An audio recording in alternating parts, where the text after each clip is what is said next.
کبھی بھی کسی شخص کے ساتھ بھی تعلق لالچ کا نہ بنائیں، ورنہ آپ ٹوٹ کے بکھر جائیں گے۔ سامنے والے کا کچھ نہیں بگڑے گا، آپ ٹوٹ کے بکھریں گے، اور رزلٹ کی امید کبھی نہ رکھیں۔ وفا ہوتی دو طرفہ ہے پر کرنی یک طرفہ چاہیے، یاد رکھ لیں۔ وفا ہوتی دو طرفہ ہے، کرنی یک طرفہ چاہیے۔ جو کہتا ہے نا سامنے والا کرے گا تو میں کروں گا، وہ بھی کچا ہے، وہ کمزور ہے، وہ ابھی پکا نہیں ہوا۔ وفا کرنی یک طرفہ چاہیے، تو کر، سامنے والا نہیں کرتا تو نہ کرے۔ تو اپنی طرف دیکھنا، سامنے والے کو چھوڑ، وہ نہیں کرتا تو نہ کرے، اس کا اپنا۔ حضرت امام احمد بن حنبل رحمت اللہ تعالی علیہ، یہ وفا کے عنوان میں بڑی اہم بات ہے اگر آپ کو سمجھ آئے تو۔ امام احمد بن حنبل رحمت اللہ تعالی علیہ جھیل کے کنارے، ندی کے کنارے وضو کر رہے تھے۔ ایک بچھو ساتھ ساتھ چل رہا تھا، وہ چلتے چلتے پانی میں گر گیا۔ امام احمد بن حنبل نے ہاتھ رکھا، بچھو کو باہر نکالا۔ جب باہر نکالا تو اس نے ڈانگ مارا۔ جس کی طبیعت میں ڈانگ ہوگا تو وہ ڈانگ ہی مارے گا، اس کے پاس ہے ہی اور کوئی نہیں تو وہ کرے کیا، وہ مجبور ہے۔ اس نے ڈانگ مارا، امام صاحب نے باہر رکھا۔ بھیگا ہوا بچھو آپ نے دیکھا ہو، جب ندی کنارے چلتا ہے تو پھر گر جاتا ہے۔ وہ پھر گرا تو امام صاحب نے پھر نکال کے باہر رکھا تو اس نے پھر ڈانگ مارا۔ پھر ساتھ ساتھ چلتے چلتے وہ گر گیا۔ کئی دفعے ایسے ہوا، کئی دفعہ امام صاحب نے نکالا۔ ایک شخص قریب کھڑا دیکھ رہا تھا، کہنے لگا حضور بس کریں، آپ نکالتے ہیں وہ ڈانگ مارتا ہے، چھوڑ دیں۔ آپ فرمانے لگے اچھا بھائی، بڑا تو عجیب مشورہ دے رہا ہے، وہ اپنی بری عادت پہ ڈٹ گیا ہے تو میں اچھی عادت ہی چھوڑ دوں؟ وہ بری نہیں چھوڑ رہا، ڈٹ گیا ہے، بار بار ڈانگ مارتا ہے تو میں اچھی چھوڑ دوں؟ آپ اپنی طرف دیکھیں گے، ہماری طرف سے کوئی کمی نہیں آنی چاہیے۔ سامنے والے جانے، اس کا کام جانے۔ وفا کا رشتہ مضبوط رکھیں، دوستی کا تعلق مضبوط۔ میاں صاحب نے کہا چنگی مندی سجنا کولو 100 واری ہو جاتی، کتنی واری؟ پکی گل ہے نا جی، کتنی واری؟ میاں صاحب نے کہا ہے 100 واری۔ ہم تو ایک باری بھی معافی دینے کو تیار نہیں۔ چنگی مندی سجنا کو، ایسے نہیں آنے جانے والے سے نہیں، اس کے معاملے میں تو ہم خوددار ہیں نا، ہر ایک سے نہیں سنتے، وہاں تو ہم خوددار ہیں۔ سجنا کولو چنگی مندی سجنا کولو 100 واری ہو جاندی، یار یاراں دا گلا نہیں کر دے اصل پریت جنہ دی۔ دنیا میں وفا ختم نہیں ہوئی، پر ہم نے وفا کا رشتہ ہی نہیں بنایا، ہم نے تعلق ہی نہیں بنایا، وفا کا تعلق ہی نہیں بنایا۔ میرے شیخ سے کسی نے پوچھا تو حضور آپ ہاتھوں میں ہاتھ لے کے بیعت کرتے ہیں؟ تو آپ فرمانے لگے وہ تو ادا ہے نا، وہ سنت ہے، لیے تو ہاتھوں میں ہاتھ ہی ہوتے ہیں، لیکن فرمایا جب کسی کو سامنے بٹھاتے ہیں تو اصل بات ہی ہوتی ہے کہ ہم دلوں میں دل لے کے بیعت کر رہے ہیں، ہم دلوں کو دلوں سے باندھ رہے ہیں، اور یہ وہ رشتہ ہے جو قبر کی دیوار کے اندر جا کے بھی دوبارہ کھلتا نہیں، یہ قائم ہی رہتا ہے۔ رشتے وفا کے پیدا کریں، خلوص کے پیدا کریں، للہیت کے پیدا کریں۔ میرے نبی پاک سید عالم صلی اللہ تعالی علیہ وسلم نے اس وفا کو آگے پھیلایا ہے۔ نبی پاک سید عالم صلی اللہ تعالی علیہ وسلم نے رشتوں کی مضبوطی کا حکم دیا ہے۔ عرض کی یا رسول اللہ صلی اللہ علیہ وسلم، صحابی نے پوچھا حضور مجھے سب سے زیادہ کس صدقے کا ثواب ملے گا؟ ترغیب و ترہیب میں حدیث موجود ہے، حضور کس صدقے کا ثواب سب سے زیادہ ہے؟ تو اللہ کے رسول نے فرمایا تیرا رشتہ دار ہو، تجھ سے ناراض ہو اور ضرورت مند ہو، تجھ سے ناراض ہو ضرورت مند ہو، تیرا اپنا، اس کو تو اگر صدقہ دے گا تو اللہ تجھے سب سے زیادہ اجر عطا فرمائے گا۔ رشتوں کو نبھانے کے لیے جن ضرورتوں کی ضرورت ہوتی ہے، جن حاجتوں کی، ہم جو رشتے بناتے ہیں نا، ہمارے رشتے ہیں ضرورت کے، لالچ کے۔ جب تک لالچ پورا ہوتا ہے رشتہ ہوتا ہے،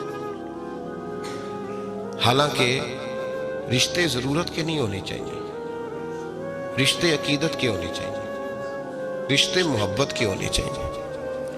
اور روحانی زندگی میں اگر کوئی رشتہ لالچ کا ہو تو وہ تو 2 قدم نہیں چلتا، ٹوٹ جاتا ہے۔ عقیدت اور محبت اور احترام کا جو رشتہ ہوتا ہے وہ مضبوط ہوتا ہے، وہ ہمیشہ چلتا ہے، اس کے اندر پختگی ہوتی ہے۔ وفا اس رشتے کے اندر آتی ہے جس رشتے کے اندر کوئی لالچ۔ ہمارے زمانے کے اندر یہ شور ہو گیا ہے کہ کام پیارا ہے چم نہیں پیارا، اس شور نے رشتوں میں کمزوری ڈال دیا، دراڑیں پیدا کر دی۔ ہم لوگوں کو پیار ہو گیا ہے سامنے والا کتنا، اور جب تک ہمارے کام کا کوئی شخص رہتا ہے تب تک ہمارا تعلق بھی رہتا ہے، اور جب وہ ہمارے کام کا نہیں ہوتا تب تک ہمارا اس کے ساتھ تعلق ٹوٹ جاتا ہے۔ یاد رکھیے میرے بھائی، جب رشتے کی یہ بنیاد ہو نا، پھر اس میں وفا نہیں ہوتی، پھر اس میں وفا، آپ کہتے ہیں سامنے والا وفا نہیں کر رہا، تو بھائی وفا کی بنیاد ہی نہیں تھی یہ رشتہ، یہ بنیاد نہیں تھا وفا کی، وفا کی بنیاد نہیں۔ اللہ تبارک و تعالیٰ نے قرآن مجید میں صحابہ کی دو قسمیں بیان کی اور فرمایا دونوں کے ساتھ میرا وعدہ ہے کہ میں دونوں کے ساتھ اچھا سلوک کروں گا۔ یہ سارے ستارے ہیں پر قسمیں دو ہیں، قسمیں دو، قبل الفتح اور بعد الفتح۔ ایک قسم وہ ہے جو فتح مکہ سے پہلے کلمہ پڑھ کے مسلمان ہوئی، ان لوگوں کی درجہ اللہ کی بارگاہ میں زیادہ ہے۔ جو فتح مکہ کے بعد مسلمان ہوئے، اگرچہ وعدہ ان کے ساتھ بھی رب کریم کا ہے، سارے ستارے ہیں، سارے عظمت والے ہیں، لیکن چونکہ فتح کے بعد آئے تو ان کا وہ والا درجہ، ان کا درجہ زیادہ ہے جنہوں نے اسلام کی غربتوں سے پیار کیا، جنہوں نے بھوک سے پیار کیا، جنہوں نے بدر کی تنہائیوں سے پیار کیا، جنہوں نے احد کے پتھروں سے پیار کیا، ان کا درجہ شریعت میں زیادہ ہے۔ اگر آپ تعلق رکھتے ہیں نا، یاد رکھیں اتنی دیر کے جتنی دیر کام چلتا ہے، جتنی دیر ہمارا کسی دوست کے ساتھ تعلق ہے، تو یہ رشتہ کمزور ہے، اس میں وفا نہیں ہوگی اور کسی نہ کسی جگہ پہ ٹوٹ جائے گا، کسی نہ کسی جگہ پہ آ کے ختم ہو جائے گا۔ صوفیاء یہ کہتے ہیں کہ اولاد کے ساتھ بھی اس تمنا کا رشتہ نہ رکھو کہ وہ میری وفادار ہوگی اور میری وہ کل کو خدمت کرے گی۔ کمیٹی نہ ڈالو کہ یہ بچے ہیں تو بڑے ہوں گے تو میں آرام سے بیٹھوں گا تو میری پینشن لگ جائے گی، یہ روٹی کما کے لائیں گے، یہ تو کمیٹی ہے، اولاد تو نہ ہوئی، کمیٹی نہ ڈالو، چھوڑو اس چکر کو۔ اولاد فرما بردار اگر ہوگی تو اپنے فائدے کے لیے ہوگی۔ ہم نے اس سے یہ لالچ بھی، حضرت عبداللہ بن مبارک رحمۃ اللہ تعالیٰ علیہ فرماتے ہیں لالچ کے رشتے ہیں دنیا کے، لالچ کے۔ آپ کے انتقال کا وقت آیا تو اماں بڑا رو رہی تھی، عبداللہ بن مبارک رحمۃ اللہ علیہ اپنی اماں سے کہنے لگے اماں تو کیوں روتی ہے، تیرے تو اور بھی بیٹے ہیں، تو کو میرے بعد لوارث تو نہیں ہو جائے گی، آخری وقت ہے، نزع کا عالم، اماں تو کیوں روتی ہے، اور بھی بیٹے ہیں۔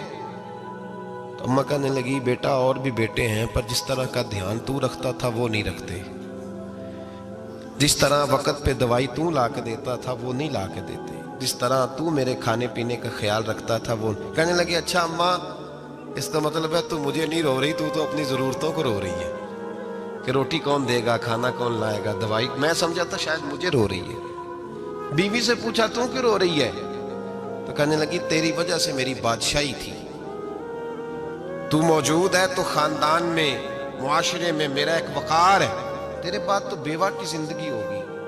آپ فرمانے لگے اوہو میں سمجھا تھا شاید مجھے رو رہی ہے، تو اپنے وقار کو رو رہی ہے۔ بیٹوں اور بیٹیوں سے پوچھا تمہاری آنکھوں میں کیوں آنسو چھلکتے ہیں، کہنے لگے ابا جس پیار سے باپ شادی کرتا ہے دوسرا کوئی نہیں کر سکتا، اور جس محبت سے باپ لا کے کما کے دیتا ہے دوسرا کوئی نہیں دے سکتا۔ فرمانے لگے اوہو میں سمجھا تھا مجھے رو رہے ہو، تم تو شادیوں کو رو رہے ہو، میرے ساتھ تو تعلق ہی نہیں۔ پھر عبداللہ بن مبارک رونے لگے اور پھوٹ کے روئے۔ کسی نے کہا آپ کیوں روتے ہیں، فرمایا آج سمجھ آئی ہے میرے ساتھ اگر بے لوث رشتہ ہے تو یا خدا کا ہے یا محمد مصطفیٰ کا ہے صلی اللہ علیہ وسلم، آج سمجھ آئی ہے۔ وہ میں نے جن کے ساتھ تعلق مضبوط کیا ہی نہیں، کبھی فجر چھوڑی، کبھی زور چھوڑی، کبھی یہ رہ گیا، کبھی وہ رہ گیا، کبھی داڑھی کا پروگرام بنا، کبھی رہ گیا، جن کے ساتھ میں کمزور تھا وہ میرے ساتھ مضبوط تھے، اور جن کے ساتھ میں مضبوط تھا ان کا میرے ساتھ کیا حال تھا۔ یہ کمزوری ہے رشتوں میں، وفا نہیں۔ ہمیں تو بھائی کام پیارا ہے، چم نہیں، بالکل۔ بچے شکایت کرتے ہیں، کہتے ہیں ابا کماؤ پتر سے پیار کرنے لگا ہے، بچے شکوا کرتے ہیں، کہتے ہیں جو آدمی جیب میں زیادہ پیسے ڈالتا ہے ابا جی کا پیارا ہے۔ باپ شکوا کرنے لگے ہیں، کہتے ہیں میں مالدار ہوتا تو میرے بچے بھی فرما بردار ہوتے۔ رشتوں کو روح کا رشتہ بنائیں، وفا کا رشتہ بنائیں، وفا کا۔ کتے کا ذکر قرآن پاک میں آیا ہے، اس لیے آیا ہے کہ اس نے اللہ کے ولیوں سے وفا کی تھی۔ اسی آیا ہے کہ اس نے اللہ کے ولیوں کے ساتھ وفاداری کی، وفاداری کی تو اللہ نے اس کا ذکر قرآن میں۔ رشتے لگانے کا لوگوں کو بہت شوق ہے، حالانکہ رشتہ لگانا اتنا مشکل نہیں جتنا نبھانا مشکل ہے۔ ہم ساری زندگی یہ ثابت کرنے کی کوشش کرتے رہتے ہیں کہ ہمارا جو فلاں آدمی سے تعلق ہے وہ بڑا مضبوط ہے، ہم یہ بتاتے رہتے ہیں کہ مجھے تجھ سے بڑا پیار، اور بتانا بھی چاہیے۔ نبی پاک صلی اللہ علیہ وسلم نے فرمایا جس سے محبت ہو اسے بتایا کرو کہ مجھے تجھ سے محبت ہے، تاکہ وہ بھی تم سے پیار کرے۔ یہ بتا دینا چاہیے، لیکن بتانے کا حکم ہے، ساری زندگی ثابت کرنے کا حکم نہیں۔ ہم ساری زندگی یہ ثابت کرتے رہتے ہیں کہ میں بڑا فرمان بردار ہوں آپ کا، میں بڑا تابعدار ہوں، میں آپ سے بڑی محبت کرتا ہوں، یہ ثابت کرتے رہتے ہیں۔ رشتے نبھانے سے بات بنتی ہے، ثابت کرنے سے بات نہیں بنتی۔ ایک تعلق کا پودا آپ نے لگایا زمین میں، چھوٹا سا پودا، اس کے سامنے کھڑے ہو کے آپ سارا دن کہتے رہیں کہ وہ پودے مجھے تجھ سے بڑی محبت ہے، میں تجھے بڑا چاہتا ہوں، میرا تیرے ساتھ بڑا رشتہ ہے، میرا تیرے ساتھ بڑا تعلق ہے، سارا دن پودے کو یہی کہتے رہے۔ اور چھوٹے سے پودے، مجھے تجھ سے بڑا پیار ہے، میں رات بھی تجھے خواب میں دیکھ رہا تھا، کل بھی مجھے تو یاد آ رہا تھا، پرسوں بھی مجھے تو یاد آ رہا تھا، تو اس سے وہ پودا پروان نہیں چڑھے گا۔ پروان چڑھانے کے لیے اسے پانی دینا ضروری ہے، پروان چڑھانے کے لیے اسے جڑی بوٹی سے بچانا ضروری ہے، اسے پروان چڑھانے کے لیے اس پودے کو دھوپ اور چھاؤں مناسب فراہم کرنا ضروری ہے۔ سارا دن ثابت کرنے سے پودا پروان نہیں چڑھے گا۔ میرے بھائی، رشتے بتانا چاہیے، ضروری ہے، نبی پاک صلی اللہ علیہ وسلم نے حکم دیا۔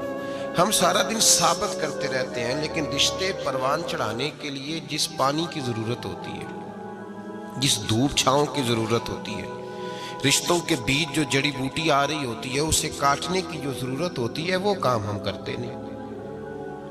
ثابت کرنے سے رشتے مضبوط نہیں ہوتے، چاہے روزانہ آپ ملاقات کر کے ثابت کریں کہ مجھے پیار بہت زیادہ ہے، رشتے عمل کرنے سے مضبوط ہوتے ہیں۔ ایک بادشاہ تھا، بادشاہ جو ہوتے تھے ان کے اپنے اپنے مزاج ہوتے تھے۔ اس بادشاہ نے 4 5 6 کتے رکھے ہوئے تھے، اور کتے بڑے بڑے کتے تھے، اور بڑے وہ خون خار کتے تھے، چیر پھاڑ کھا جاتے تھے، شیر جتنے ان کے قد تھے۔ بادشاہ تھوڑا سا کسی آدمی سے ناراض ہوتا نا، تو ایک بہت بڑے پنجرے کے اندر ایک بہت بڑا سلاخوں کا گھر اس نے بنایا ہوا تھا، اس میں کتے ہوتے تھے، اور کتے کو جب باندھ کے رکھا جاتا ہے تو زیادہ زہریلا ہو جاتا ہے، وہ زیادہ اس کے اندر کرواہٹ آتی ہے، زیادہ کاٹتا ہے۔ اس نے قید کیے ہوئے تھے، کتے تو بڑے زہریلے تھے۔ جس آدمی سے بادشاہ تھوڑا سا ناراض ہوتا نا، تو وہ کتے کے آگے اس آدمی کو ڈالتا، کتے اس کو چیر پھاڑ کے کھا جاتے۔ یہ سزا تھی، لوگوں کو پتا تھا۔ بادشاہ کے وزیر نے بڑی خدمت کی بادشاہ کی،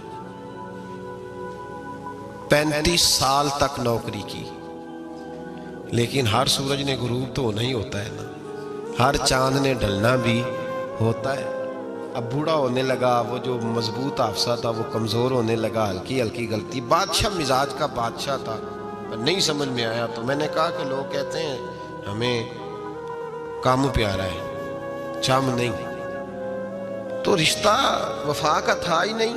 وزیر سمجھنے لگا کہ اب نہ میں بھی غلطیاں کرنے لگا ہوں، تو ایسا نہ ہو کسی دن میں بھی ان کتوں کا شکار ہو جاؤں۔